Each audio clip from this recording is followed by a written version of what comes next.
Hey, what's up, y'all? Welcome to another episode of Pillow Talk with D and E. I'm D, of course, I'm me. and this is a special episode for us this week because we do have our guest co-host here. These are Maria's parents. This is her mom. Teresa Hansen. All right. And Keith Hansen. They giving our governments today, y'all. Y'all gonna get all of this information. All the information.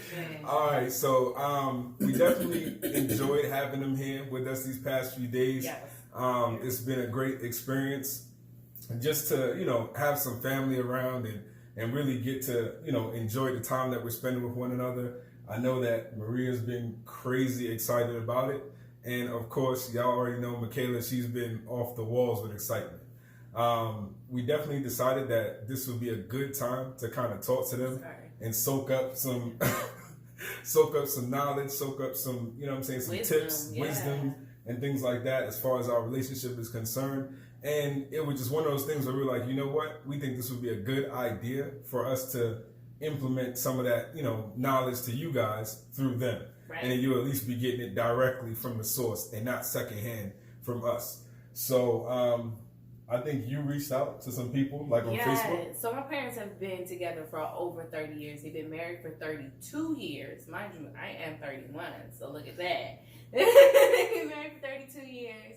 And they've been together for 35 years. So since like high school, best friends for the longest time. So I reached out to Facebook because a lot of our friends are the same, but I reached out to one of my marriage groups just to get some feedback and say, hey, what questions do you guys have? What would you want to know from someone who has been married over 30 years? So we're going to get right into it. We're going to ask some of the questions that came out of this, and there are so many. Yeah, there were so many, but we're going to try to narrow it down to like, what, 10 or so? Yeah, probably like around 10. We'll see. We'll see how the conversation 15. flows. Yeah, we'll see how it flows. So, first things first, this is probably one of the most popular questions. What is the most challenging part of being married? The most challenging part of being married is recognizing the friendship that you should have in marriage. Oh, wow. It should be a friendship. My wife is my best friend. So if you don't recognize them as a friend, then you probably see them as an enemy and you'll be constantly going against each other. Wow. That makes sense, actually. You don't really think about it like that to that extent. Right. To say, like, there's opposition there. Right. Because, if you're butting heads with somebody, that's exactly what's happening. It's opposition. Right. And if you never really take time to mend those fences, so to speak, y'all always going to be on the opposite sides of that Well, fence. how do you treat a friend? With respect? Loyalty. Those things, your friend, your best friend, you should be able to tell them the secrets of your life and not worry about it getting anywhere and being used against you in the future. Because you're going to argue, you're going to have differences, but you still have to have a friendship. True. That translates to other relationships too. I guess you can kind of measure what type of friend you're being to other people, because if you are lying to your friends, are you really being a good friend? If you are mistreating or manipulating or mishandling your friendship, are you being a good friend? So and the things that you would do for your friends, would you do that for your spouse? Are you willing to go to bat for your spouse? So that translates to relationships across the board. So it should translate into your marriage, right? All right. So was question number 2? Question number 2. This is a pretty loaded question. The question is how? How do you guys still look like teenagers? How do you stay so young? Oh my gosh. Honestly, it's the grace of God. It's nothing that I work hard at. I think it's my father's genes. I'm being honest. The people in my father's side of the family. I have an 80-year-old aunt. I have a 90-something-year-old aunt. Everybody don't look their age for some reason. I'm blessed in that area. I don't take it for granted. I do eat a lot of vegetables, but don't get it twisted. I eat a lot of food that's not good for me. A lot of food that's not good for me. And I'm just gonna put it out there. I do 2 weeks ago. I wanted me some chitlins, some collard greens, and some potato salad, disgusting. and I get all that in. Yeah. But at the same time, I recognize that So there's balance. what I need to do with my body. So like yesterday, we went out and I had a vegetarian breakfast. Yeah, I had a vegetarian lunch. I do a lot of walking. When people know that I walk a lot, and I engage with my kids. Like when I get done with this filming, I'm gonna take my granddaughter out. We're going riding bikes. We're gonna run. We're gonna walk and stuff. Like I try to get my exercise in one way or the other. That's why I like being around children. So They you keep gotta me be youthful. active, So she yeah. stays around kids. It keeps her Yeah. useful. What about you, Daddy? What have you done? I don't particularly think I look that young anymore, but I think just happiness, Aw. you know, living a stress-free life helps reduce the aging process. Yeah. You know, I'm happy with my wife. I got other things going on in my life that tries to steal my joy, you Right. know, but other than that, you know, I'm a happy person. Even, you know, being diagnosed with cancer, I'm still happy because I'm blessed. I look at the things that God has blessed me with and not the things that's trying to take me down. So, you know, you focus on what is good and not the so things much that's- on what is Think on these things. on Yes, inside. exactly. Not on so much exactly. what is happening bad in your life. Maybe that's it. I don't have a secret. I don't know. I think people think I look younger than what I am.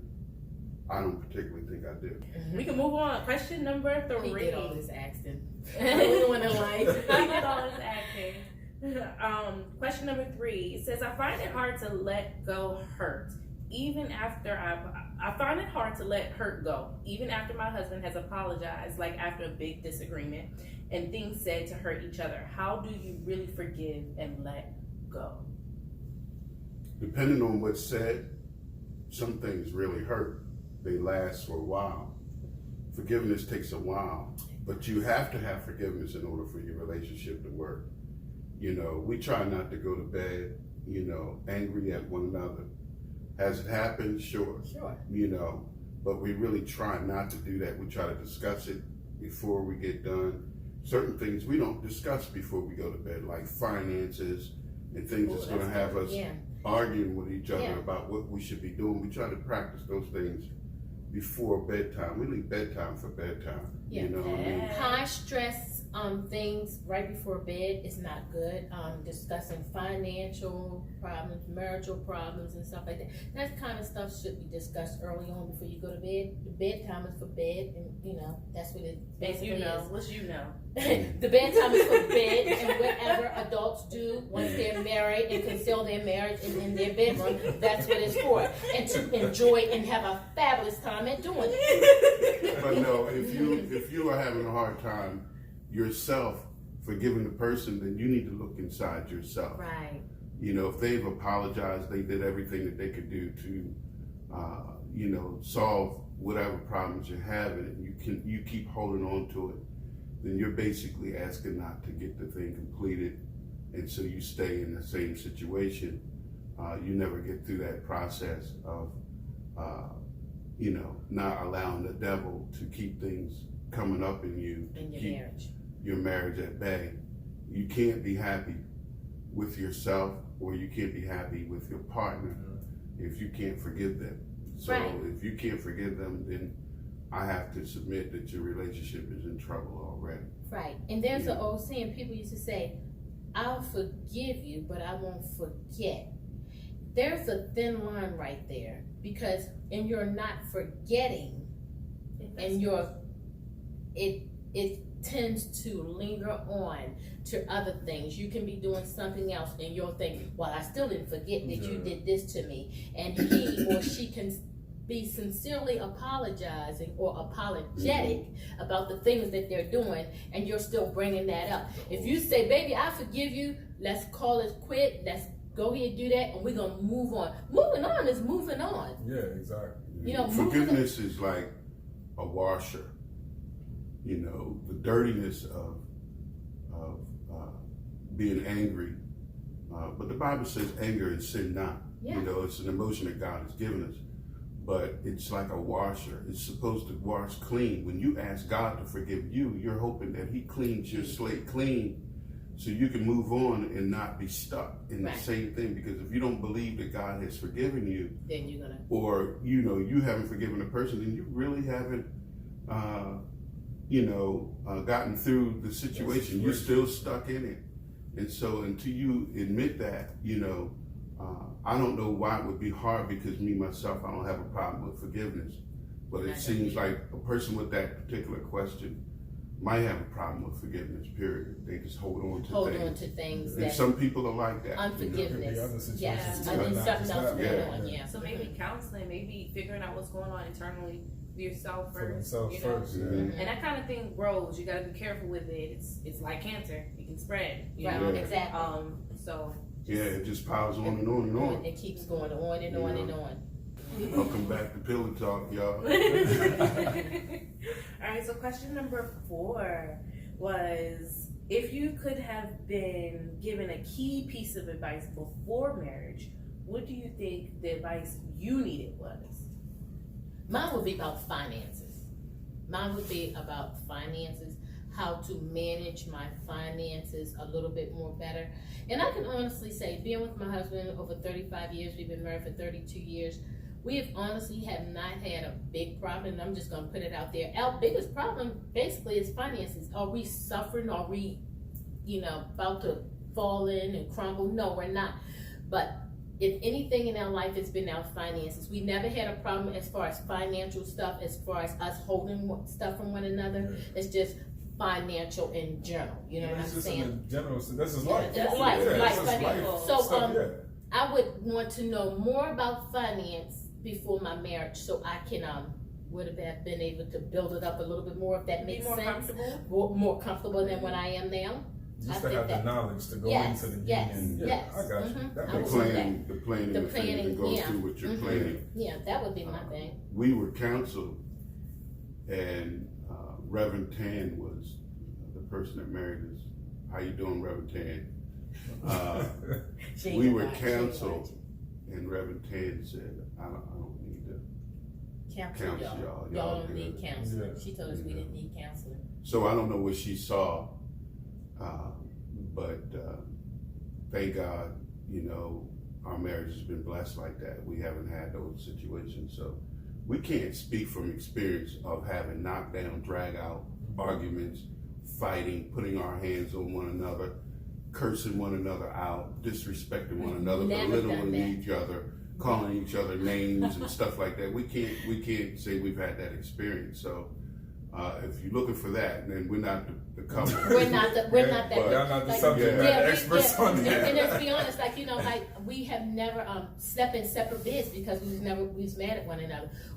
My daughters have never heard us cussing and fussing and fighting with one another. Never. Slamming doors, we've never done any of that. We've always been the type of people that just talk it out and got along. We would talk it was a blessing. I wouldn't say I didn't see you guys have disagreements. Like, from my standpoint, I saw you have disagreements, but honestly, the way I saw you talk about it has helped in our marriage, because we don't have those fights. I recognize it. She taught me a lot of things because of the fact that she came from you guys' household. Right. So it gave me a totally different perspective with regards to how you really resolve conflict with one another. Because that's just not something that I was raised up in. It's either you shut down and everybody just part ways, and then we'll work it out, figure it out another couple of days or whatever, or it's yelling, going back and forth, whatever the case may be. We've always decided, when we had kids, we were always going to talk to our children. We're always going to have an open line of communication. We're going to let them have open line of communication. And sometimes I was thinking some of the things that they did to us. We are very open. I don't know if I really want to hear this, but it helped us out as parents, even as being Christians and our children coming up in the church and stuff. There was a lot of things that people will call taboo. Oh, you would let your kids go to a party, or you would let your kids, but we let our kids experience life. And once they came to us with life, we told them, well, this is how you have to handle this situation. And if you don't, it's X, Y, Z. Exactly. They You know gave what I'm us saying? choices. We gave them choices. And Well, I think another thing I would like to have known before I got married is basically how to be a man. Being raised by a single parent, just my mother, there were some things that I just obviously didn't learn by looking at a man from an example. Yeah. And so I didn't know how to be a man. And I remember distinctly when Maria and Lakia was about 6 years old, and 4 years old, 5 years, 3 years old, whatever. I'm coming home from work and I just break down crying because I don't know how to be a dad. I didn't have that example. Yeah. And so I just learned that whatever I did not like, I was not going to put on my family. Yeah. And so if I could have learned how to be a man, and that's why it's good to have a 2-parent household to show, hey, look, even when you're struggling, you show how you go through your struggles. Kids learn from that, and they learn how to deal with life that way. And so, so far so good with our children. They have successful marriages, and we pray that it continues to stay that way. We think we have a part in that, but the other spouses too, they've learned, what not to do from looking at their parents, and we learn what not to do from looking at our parents. Mm-hmm. Yes. And so, you live and you learn. So your relationship with your parents has a lot to do with how you will treat your spouse. This is a good question. How did you find your way to church? Because what we didn't say is they're pastors. Oh yeah. We didn't say we that. left that part out. They're pastors, and But their of course, testimony is, another subject. But of course, I wasn't like born being pastors. exactly. So it's like, how did you, I guess, find your way into not just ministry, but just to say, hey, I'm gonna lift my hand up, get a dip in this bath water. I'm gonna be a Christian today. Oh, I like. How did y'all decide? Okay, I do it like this. I moved from Baltimore to Harford County. My mom passed away when I was 12, 13 years old, get lost in and I came to Harford County, long story short. I had a lady that lived across the street from me, and she told me I need to go to church. So I started going to St. James Church in Havre de Grace, Maryland. And I went there 2 or 3 times. Then they had this bus that go around the Emerton Baptist Church. Is that what it was, Keith? I was going there. Is that blue bus? That's the blue bus. I went on that blue bus too. I didn't even know that was a thing back then. Yes. And they would give you some candies, chocolate. I used to get Rolos. Rolos. Rolos. Yeah, they was bribing us to go to church. So as I got older, I decided, and once I was going to get married, I told Keith, I said, we had to get serious about church. Keith did not want to go to church. There were some things that he wanted to finish exploring, and that's fine. Yeah. That's fine. I went to church, and because I know I wanted my daughter at that time, only had one. I wanted her to be a Christian. And then when I got Lakia came, same with Lakia, and that's how we got. And my husband thought, well, maybe I should go to church with my wife, and that's how he started going to church. What's your experience? What's your side of that? And I just thought, my parents didn't tell me, my grandparents didn't tell me. The Spirit of the Lord told me that I needed to take my children to church. I needed to be saved, and that's how I started going to church. I was 17 years old, and I started going to church on my own. Yes. Well, I went to church. Was I faithful? No, I wasn't faithful, but I knew that I needed to go to church. But after I had my first baby, was I faithful? Yes, I was. After that, yeah, I knew I needed God in my life. The way that I was living, I was just tired of living that way. Yeah. And like I said before, I was crying, trying to figure out how to be a father, didn't know who I was. And God surrounded me with preacher friends. Amazingly. So I would study the Bible just so I could have a conversation with these guys where I wouldn't be looking like I was ignorant concerning the Bible. Because he's so intelligent. And so, in the process, the Lord had led us to Helping Hands Ministries, and that's my foundation with Bishop Roger Tatum, and then we branched out from there, and so that was a solid foundation. That's where I grew up, my family, Mm-hmm. And that's just the root of where I am today.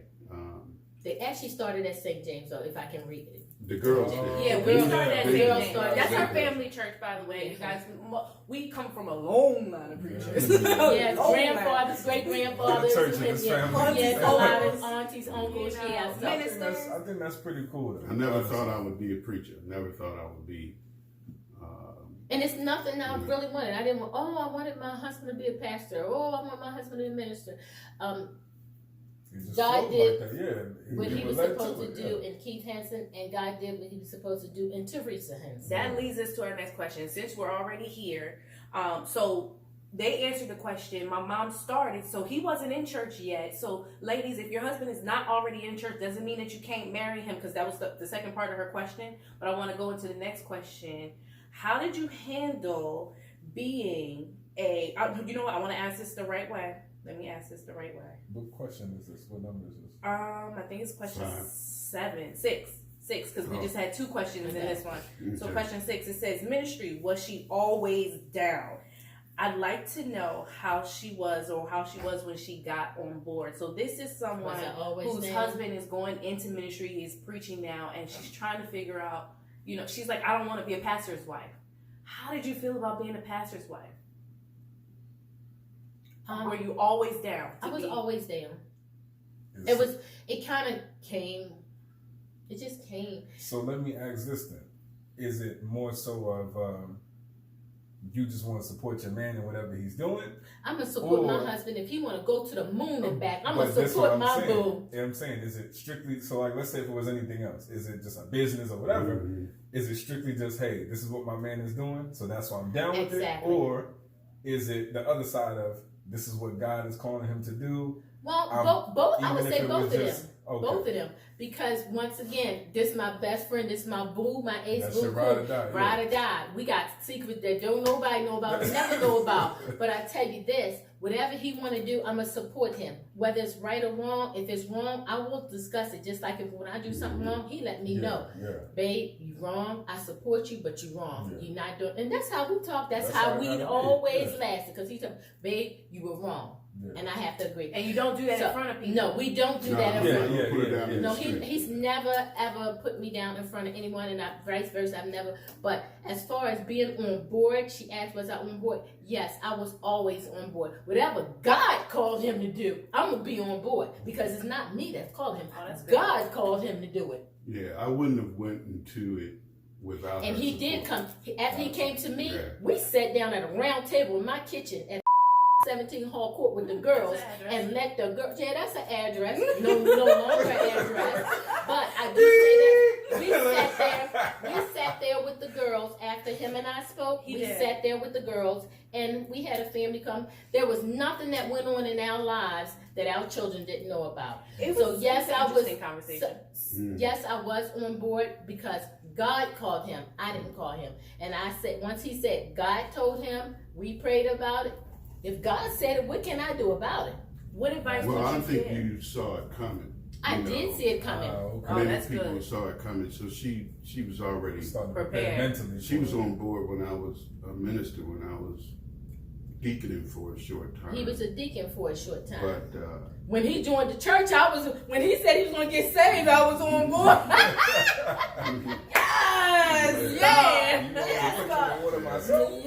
He was on. I was on. So I don't know whether this person with this question has a negative look on what a pastor's wife goes through. I was going to say.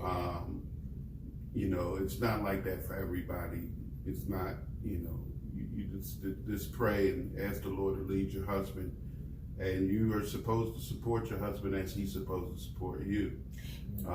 If you don't support him, then you create friction for yourself and for him, which will make his ministry a little bit more difficult, because ministry itself is difficult.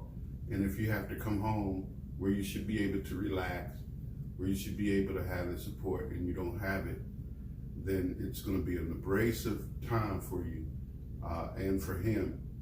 So you have to look into whatever the negative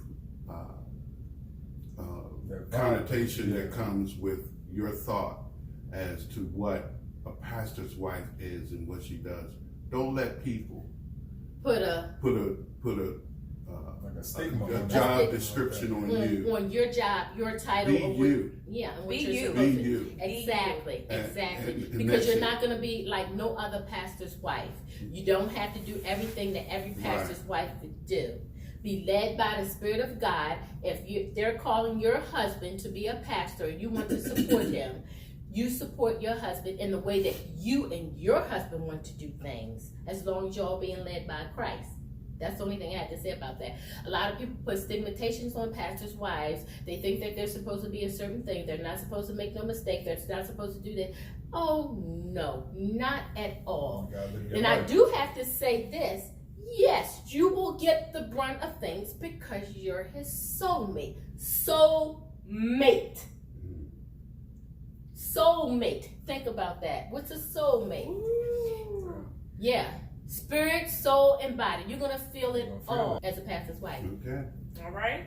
So, all you soon-to-be pastor's wife, already pastor's wives. There you go.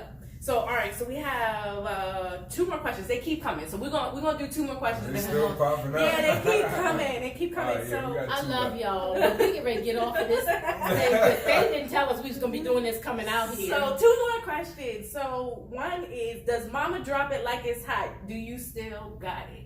Oh, I got it Oh, all. certainly. 35 years. Next. I got it all. Next. I'm gonna keep on moving with that. Next. Oh, next. We told y'all we have a very open relationship. I'm trying to tell you, my mommy don't play no games. I don't play no She told her games. daughter. My husband don't have to go nowhere. Don't say nothing. No conversation. Question 10, I think that's question 10. Nothing. Don't nobody have no conversation for him. All right. Oh, man. Ain't no lack. That's all she's saying. Ain't no lack. This is too funny. Okay, Oh, last one. How did you guys balance? So my dad was a pastor, a mailman. There was times where he had 2 jobs. My mom, she was working at one point. Then you were a I teacher. stopped and You I did stopped working. daycare. Yeah. Then you had a full-time ministry along with your jobs. How did you balance kids, work, church, and social life? By prioritizing what is most important. First thing that was most important to us was our children. And the ministry came after. It was our children, our marriage, ministry, then the job. Mm-hmm. We prioritized that. And that's how we were able to keep the balance, because we knew what was most important at whatever particular time. Because sometimes the ministry had a place of being more important. More important. We had to make sacrifices to do things for ministry. But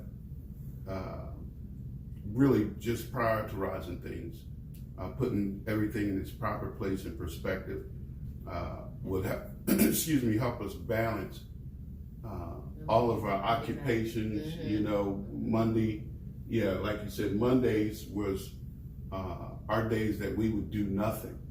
We didn't let the kids bother us. We didn't let nobody. We would do nothing. On Monday. Tuesdays, Counseling. we would counsel on Tuesdays. Wednesdays was Bible study. Thursdays was rehearsals. Fridays was date night for us. Saturday was Saturday was, started. and you might say, well, where's the children in that? They were in there in between. I didn't even realize they had date night. They were gone. I mean, we literally, I don't know. I didn't realize it, to be honest. Not that I knew you guys went on dates. It's just interesting that you say that, because I felt like the attention was always on us. Mhm. Like you guys were always with us. That now looking back on it, I'm like, oh wait, they did go on dates. I just kind of didn't realize it. Mhm. Oh, that was nice of you guys. Oh man, so that is going to be the end of our questions And that we get. The one lady before that question that asked that question. About pastor's wife? Yeah, that's a good way of balancing things. You know what I'm saying? She can make up a schedule. Make up a schedule.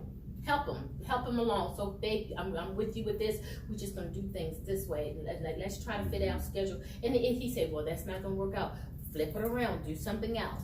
But just make sure you make time for yourself and keep God first, and it'll work. Yeah. Husband, don't be selfish.